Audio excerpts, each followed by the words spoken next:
Hello, everybody. Welcome back to another Chico MMA upload. We're trying to get more frequent with these uploads. Today, Dana White has made one of his announcement videos that he makes when he's usually announcing the big fights, the big main events. And today, he's announced three big fight nights, very exciting fight night main events, starting with Corey Sandhagen versus Umar Nurmagomedov. This is the main event for me. That's the hardest to predict. You got Corey Sandhagen, who's number 4 in the world right now. He's coming off of that win over Marlon Vera, where, in my opinion, he won every round against Umar Nurmagomedov, who, even though he's ranked number 11, he hasn't beaten any ranked opponents. He's never fought any ranked opponents. His last win was against Raoni Barcelos. He won that fight by a brutal knockout. So it's going to be pretty interesting to see how he fares against number 4 in the world, Corey Sandhagen. First ever ranked opponent, number 4 in the world. It's not easy. It's not easy, but we've seen it. We've seen it be done before by, for example, Alex Pereira. Knocked him out in the first round. I don't think that's going to happen here, but it's a very interesting matchup. We got a guy like Corey Sandhagen, who's one of the best strikers right now in bantamweight, who more recently has been implementing some more ground game. We saw that against Song Yadong. We saw a bit of it against Marlon Vera as well. We've also got a guy like Umar Nurmagomedov, who, as you can tell by his last name, he's got the grappling. But we've also been seeing recently in him some of the improved striking. We saw that against Raoni Barcelos with that brutal knockout. That was pretty impressive there. Definitely was not expecting that from Umar. Definitely not a knockout. But yeah, two guys that it's gonna be pretty interesting to see how this fight plays out. It's a main event in UFC Nashville. There's gonna be a crowd for this. The card is nice. The main event is nice. Who do I have winning this fight? I'm more confident in Corey Sandhagen. I'm more confident in Corey Sandhagen being able to take this one. The striking, there's going to be a very clear difference in the striking. Although Umar is definitely improving, same as Sandhagen is improving with the grappling. I think it's just whoever pushes their game plan onto the other guy more. If Sandhagen can stuff more takedowns and avoid some more of the shots from Umar, which I think is more likely to happen, he should be able to get this fight done. However, if Umar just, I don't know, just grapples for 5 rounds, then he'll get it done for sure as well. I think Sandhagen has a bigger chance of winning this fight, but Umar has the name. He's undefeated. So I think he's probably gonna come into this fight as a slight favorite, but I'll have more confidence in Corey Sandhagen. That's my early prediction. The next fight in Singapore is Max Holloway versus the Korean Zombie. This is a very nice fight. I wanted this fight. I don't think I ever made that. I don't think I ever said that in a video, but this is a fight that I really wanted. There was talks of Holloway going up to lightweight, fighting, Justin Gaethje or an Oliveira. I like those fights too. I think Holloway in any fight is really nice, but this fight, and a lot of people are going to look at this fight and go, it's a mismatch. But this fight is really the only one that makes sense in a way. You've got Max Holloway, who's already beaten number 1. He's number 2, but he's already beaten number 1. He beat number 3, Brian Ortega. He beat number 4, Arnold Allen. He beat number 5, Josh Emmett. Josh Emmett's still number 5. He beat number 6, Calvin Kattar. The next guy is Korean Zombie. That's the next guy right there in line. So this fight does make sense in a way. Thing with Korean Zombie, though, is he's coming off of that loss to Volkanovski. Volkanovski brutalized him in that fight.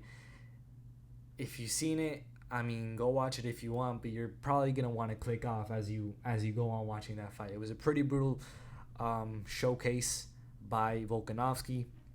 Showed why he's really good.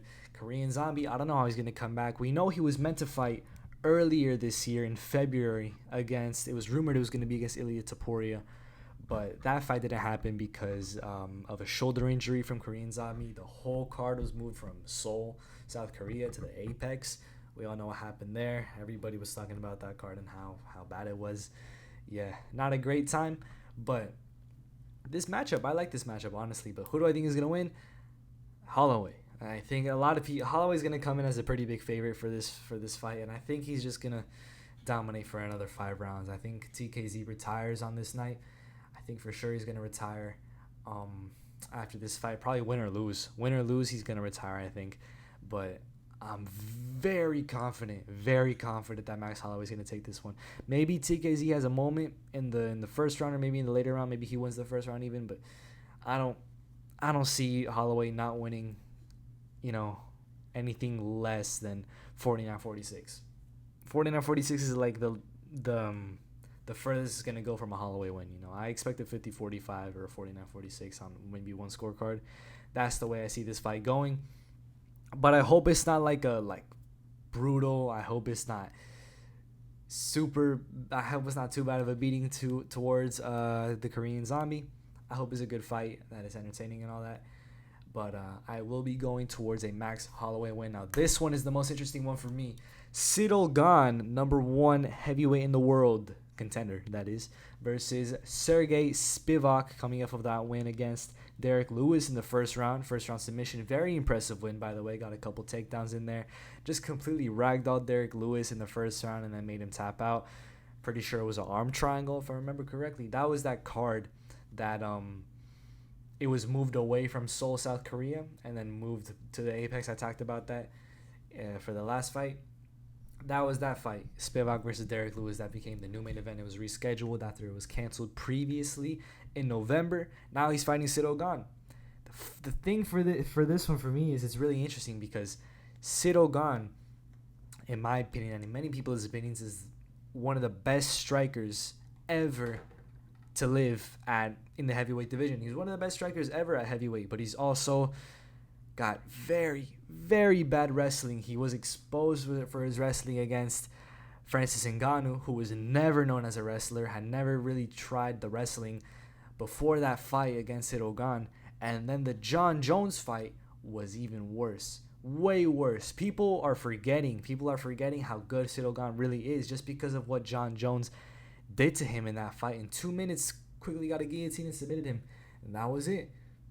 Sergey Spivak, I just talked about, he's good on the ground. He was able to ragdoll Derek Lewis, who, let's be fair, he doesn't have the best of ground game either. So it's just a very interesting fight for me here because if it's on the feet, we already know where this is going. If it goes to the ground once or twice, we already know where it's going. It's kind of like this one, except Sandhagen's been working on that grappling. We know it's getting better. Umar is getting that better striking. It's getting better. His power is getting there. This fight is just completely striking versus almost completely grappling. Listen, I see a possibility where Spivak just ground and pounds him with that weird ground and pound hammer fist style that he has that we saw against guys like Greg Hardy. Didn't look super strong. I didn't think it was going to work against Derek Lewis, but then he implemented submissions. So now we know he has that as well. So it's dangerous for Ciryl Gane. I see a possibility where Spivak just does that in first or second round, and then that's it. The fight has to get called off. Here's the thing. If Gane is training out of camp, he said in an interview, something about he doesn't train if he's not in a training camp for a fight. So he doesn't train away from fights. His only training he gets is in training camps. He said that once. Don't know if it's true. Don't know if he was just saying that to get in John Jones' head or make something up or whatever. But if that's true, I would worry for him in this fight. If that's true, I would pick Spivak. I would pick Spivak if that was the case. Here's the thing. If Gane this entire time has been working on his wrestling, has been getting those rounds and has been rolling, has been doing the wrestling, has been doing the just whatever ground game there is, if he just learns how to defend a takedown, how to just get away from being on the ground and get out of certain situations, he should win this fight. Thing is, we don't know right now. Or at least maybe I'm missing something. Maybe he is training the wrestling and he's posting it everywhere on his social medias and I'm just missing it out. Maybe he's not training anything. Who knows? If he's training wrestling, Ciryl Gane, if he's training, defending the takedowns, getting on his feet, keeping it on his feet, he should win. If he's not, then I'd be way more confident picking Spivak. You all know I love heavyweight headliners. I love heavyweight 5-rounders. I think they're amazing, even though they usually end pretty quickly. But with this fight, it's a good one, and it's intriguing. Very intriguing. When Gane fought Tuivasa, it was pretty much Gane's going to win the fight unless Tai catches him. With this fight, it's much different. Gane's going to win If he keeps it standing, Spivak's gonna win. If Gane doesn't keep it standing, a lot of the pressure is on Ciryl Gane as well. He's fighting number 8 when he's number 1. He's fighting number 8 when he's number 1 in Paris, in his hometown, in his home crowd. He can't lose this fight. Too much is on the line for him to lose this fight. He's already had a weakness very much exploited in his last 2 championship fights. So it's just a very big risk for Gane here. But I like it. I like it a lot. I like this matchup a lot, and it's going to be pretty intriguing. It is very intriguing. I'm very excited for this fight. Who would I pick right now? Early prediction, I'll say I'm leaning towards Spivak. I can't lie. I'm leaning towards Spivak. I have to look into what Gane is training, what Gane is doing more in his camp or even out of camp, to me to really have a confident prediction. But if Gane's not training no wrestling, Spivak should win this easily. However, we forget Gane has really good stand-up. He's the best striker at heavyweight right now, in my opinion. I truly think he's the best striker in heavyweight right now. If he implements that, he'll do pretty good, but it's 5 rounds. How long can Ciryl Gane go in 5 rounds without getting taken down? With Francis Ngannou, he went 2, but that's because he implemented wrestling late. He implemented wrestling mid-fight. Around the 3rd round is when he implemented the wrestling, truly started winning some of the rounds, taking the fight back.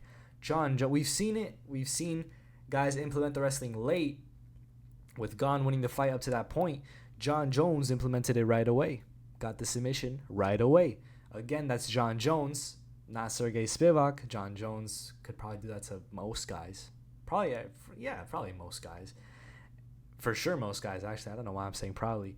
Spivak, man, he's going to implement it right away. The same way he did to Derek Lewis, same way he's doing to all these guys, why he's doing so well in the first round against all of his last couple opponents that he's beaten. It's just a matter of is Gane training the wrestling. In my opinion, I'd pick early prediction Spivak right now, 1st or 2nd round. Ground and pound or submission? Because the ground and pound, I think the referee would just have to wave it out. The referee would have to step in. Who knows? Early predictions for all 3 of these fights. Sandhagen, decision 48-47. Holloway, 50-45. Spivak, round 1 or 2 finish. Early predictions, very good main events. We got all of August. All of August is set. We've got August 5th. This fight, August 12th, is RDA versus Luque at welterweight. So RDA could get ranked. That's top 10. Top 10 ranking for RDA. If he wins there, it'd be pretty impressive. We've then got the pay-per-view, UFC 292, which is looking really nice so far. I really like how that card is looking. And then we've got this fight right at the end. And then the day after is the semifinals for Road to UFC. I'm very invested in Road to UFC. I don't know why. I just really like the tournament formula. Or not the formula. Tournament format. I like that a lot. So it's going to be pretty interesting to see who comes out on top in those fights. And then seeing the finals later on. Then right after that, we got this fight. Very interesting week. Not week. Very interesting month period of time. It's going to be around the time school comes back. So it's nice that we've got good main events. It's not like last year in October where it's like school's just starting to get, you're just starting to get there. And then it's like, Dern versus Xiaonan, Grasso versus Araujo. At the time, we didn't appreciate it. They aged well. They've aged well towards today. But at the time, it's just like, really, man? And then there was a week in between where there was nothing. It was weird. It was wild. But yeah, I like where we're headed so far in this year. This whole year has had really nice headliners. Even at the beginning where people weren't appreciating, talking about how these cards suck, I liked them. I like the main events and everything like that. And they're getting better. So I like that a lot. Anyways, that's it for me here. And what am I going to talk about tomorrow? I might make a prediction for Vettori Cannonier. I might do that. So maybe stay tuned for that.